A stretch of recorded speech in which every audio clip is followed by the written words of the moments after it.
I am here with Sharenika Lashay. She is an author and she just wrote the book Hustle Through the Pain, which is encouraging and educating women all over the world. How are you doing today, Sharenika? I'm doing good, and you? I'm excellent.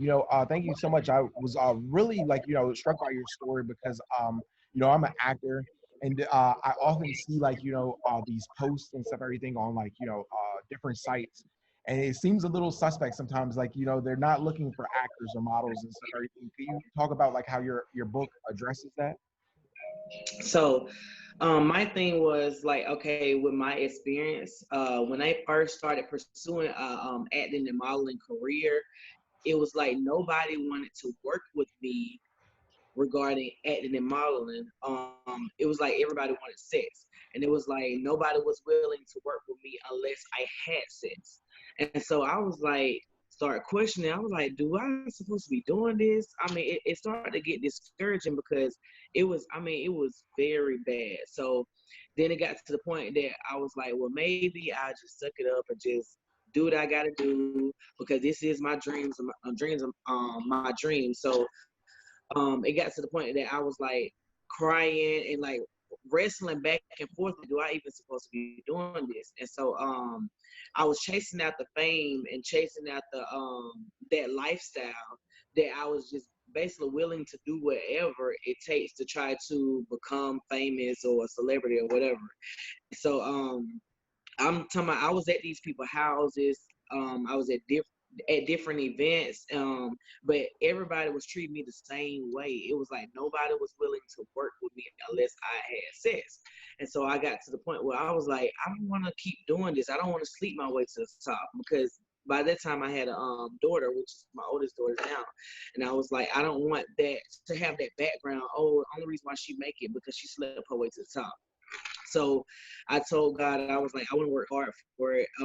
But that turnaround point was the sex trafficking point. That was the turnaround point for me when I went to several celebrities' houses and they made it seem like it was a contract that they was going to give me have a contract available for me for acting and modeling. So I went down there to Atlanta, down here, went to the house, and something just didn't seem right because they got to ask me about do I do drugs and have I ever tried drugs and trying to manipulate me. So I got to text my friends, letting them know, okay, anything happened to me, I'm at such and such address. I text several people and I let them know, make sure you hear from me by the next day or whatever. And so something just everything just started to feel weird. And so they kept like asking me the questions over and over. And so I was like, no, I don't want to try that. If I am going to try, it's going to be on my own terms. And so they was trying to convince me why I should. But I was telling them, no, it's no way possible that I'm doing it. So only thing I remember from that night is that I got thirsty later on during the day because I didn't really have nothing to eat or whatever. And so I was like, yeah, they were like, thirsty? I was like, yeah, I am thirsty. I get some drink or whatever. And so I just remember that he was like, what kind of drink you want? And I was like, I take Kinky, which is the alcohol Kinky. And so only thing I remember is just getting real dozy and sleepy and end up falling asleep. The next morning, I woke up because I was like out of it. Didn't even remember what happened at night. Only how I knew what happened at night because they recorded the whole thing. It was on video. And so the next morning when I had woke up, when I finally came back in my right mind, he was like, oh, you went in last night. You were doing this. How do you feel? I was like, I feel good. I remember waking up saying, I feel real good or whatever, like with a lot of energy. And so he was like, you was on this, you was on that, you was on this. I'm like, hold on. No, I wasn't. I know I wasn't because I don't do that or whatever. He was like, no, yes, you did. And I was like, how? And he was like, it was in the drink. They put it inside the drink. And so he was like, I told you, wasn't nothing wrong with it. I told you it was going to make you feel good. And so I just started breaking down crying because the video, I'm like thinking like it's going to be all over the world because they have connections with a lot of people.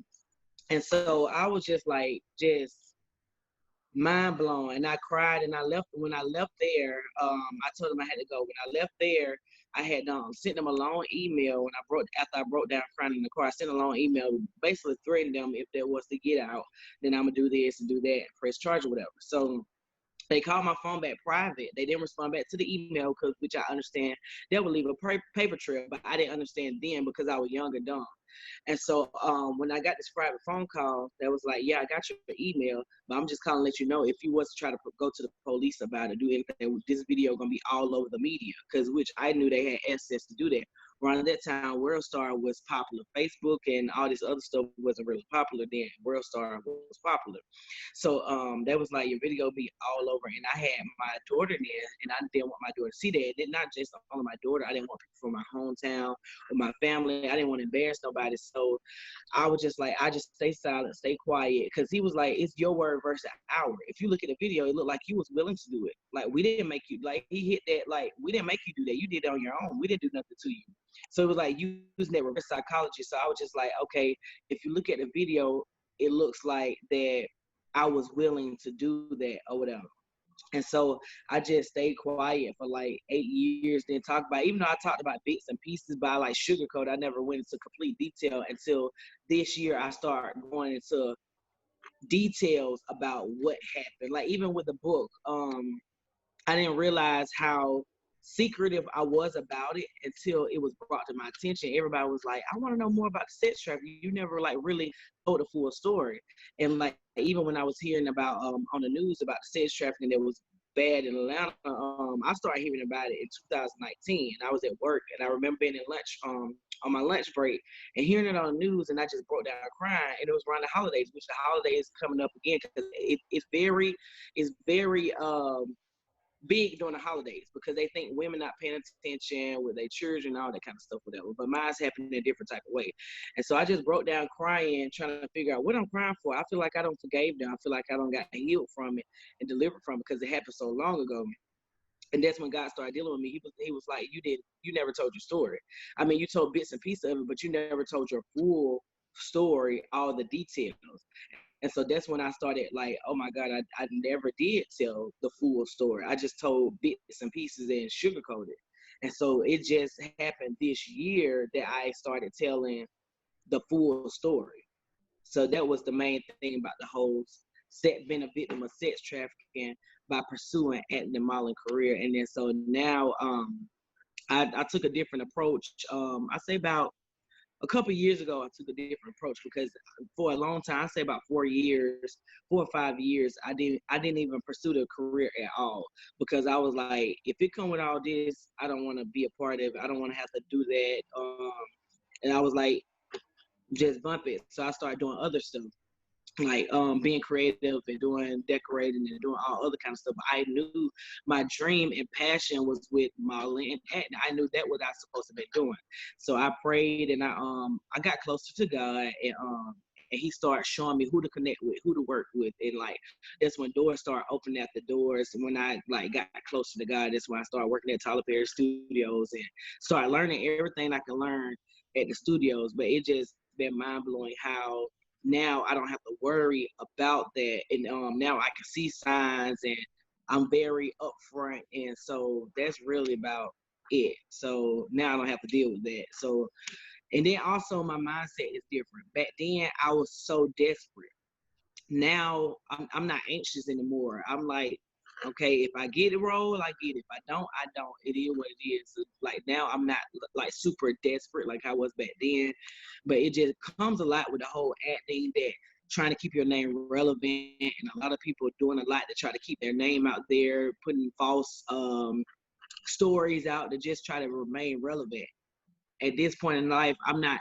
I don't care about the fame. I don't care about the attention. Like I can be behind the scenes and not care, but now he's putting me in position that because I don't care now he's put me in these different positions to be able to do certain stuff now, if that made any sense. Yeah, it So does. And I think like, sometimes and stuff like the law of like least resistance, because like, and stuff, everything, like when you don't care about something and stuff, all of a sudden, like, these things and stuff, everything like are attracted to you. And, what are you doing? Like, your work at Tyler Perry Studios? Cause that seems really interesting. I went to Georgia like recently and I like, I saw the outside of Tyler Perry Studios and it looks like a really amazing facility.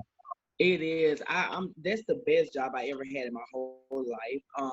I left back in August. I worked there for a little over 2 years. But God had released me towards the middle of August, he started dealing with me. I'm pursuing full-time entrepreneurship now, and I'm going back after pursuing my acting career again. Because while I was there, I was pushing his dream, which I didn't mind, and I learned everything that I could learn there, and I learned a whole lot there. So I'm just taking that to apply it to my own self and to put myself back out there, build a relationship that I need to build, connect with whoever I need to connect with, and now use that and utilize that for my own self, and now start putting myself out there. What would be your advice to young women, starting their career in the industry? Because like I know like there are some legitimate people. Like everyone's not like necessarily on like like making you have sex for roles or like doing things like that. But like how do people avoid like those type of people? So my advice would be connect with real people that you admire. Um, Also, now a lot of resources are available. Do your research before anything. I was so desperate that everybody was able to sell me a dream. Anybody could have sold me a dream. That how desperate I was. So my advice: don't be so anxious. Be patient. You have to have patience in that game, because oh my God, it's so many people applying for one role. So you have to be patient. My another advice. Uh, See, a lot of my problems really came from Model Mayhem and Craigslist. Right. I was so desperate. I was trying Googling stuff, and Google would take you to scams as well. So they'll make it seem like it's for acting, but it's for adult film. So when I was young, I didn't know what adult film means. I'm thinking when they say adult film, I'm thinking filming, acting. They made it seem like it was acting. So when you see stuff that say adult film, that's not acting. That's pornography. That's adult film, as in sex videos, sex tapes, stuff like that. So avoid. To my advice to the young girls: if you see anything with saying adult film, something that just don't look right, do your research first, and because it's a lot of scams out here, but also it's a lot of stuff on social media that you can look for, like there's legitimate casting calls. So connect with people that you know. For example, of like whoever you look up to, whatever actress or actor you look up to, go to their page and see what type of stuff they're following, what type of what agency they connected to. But it's a lot of legitimate on Facebook or social media that you can look up by. My suggestion, not to just go to Google and type, because I used to do that. I used to type on Google and be like, acting gigs in Atlanta, for example, acting gigs in Atlanta, Georgia, for such and such date going on this. And yeah, it'll pull up stuff, but it'd be a lot of scam stuff that come up because they pay all this money for the ads. They be at the top. So my advice, yes, you can use Google, but if you see a company on there, do your research first before you go wherever you're going. And so just my advice, do your research first, because I didn't do no research. I was just looking at everything that looked good, and anybody was able to sell me a dream. But So, and even also don't get somebody a quick yes answer as well. And don't sign any contract without someone looking at it. So that's my advice. even with the research though, people have still found themselves victims. If you look at Harvey Weinstein, on paper and stuff, everything is as legitimate as like, anyone could get. What is your take on like, the whole Me Too movement? And, they've had like, actresses and stuff, everything come out with their stories and stuff that have like a lot of the commonalities that you talk about. That's a good question. And that's the sad part what come with this industry. So my okay, what helped me is when I had got the job at Tyler Perry Studios. I started learning and knowing like legitimate agencies and legitimate people. For example, um, people that desire to do acting, go to Raven Drummer page, his casting director. Look at the stuff that she be posting, because now she got something where she's doing like this acting minute Monday, where she posts people that send her questions and she answers the questions on Monday. on her on Instagram Live and her Instagram stories and stuff. So my advice to go to legitimate casting directors, connect with casting directors, or just follow their pages because they post stuff all the time. Like for example, Cab Casting, they're always posting stuff. People that you and network with different people, hear different people that hear their experiences. So there will be a start for me to tell someone to connect with people that you know that you like. I never heard anything about Raven Drama, so I would go to her page and seeing what stuff she's listing and what she's posting and casting calls that she's posting, like that's coming up and the workshop that she have coming up. Go get acting classes. Go to legitimate workshops that you can go to. So my main thing would connect with casting directors that that you heard a good good stories about. For sure. Sharenika, where can people follow your journey on social media, and where can they check out your book? So social media, Facebook is Sharenika Lashay, Sharenika, Lashay, Lashay. Everything is Sharenika Lashay. Instagram also Sharenika_Lashay. You can purchase the book on my website at www.sharenikalashay.com. So everything is pretty much I keep under Sharenika Lashay, or you just go to Google and type in Sharenika Lashay. Thank you so So much for taking the time today. I really appreciate you. you're welcome. Most definitely.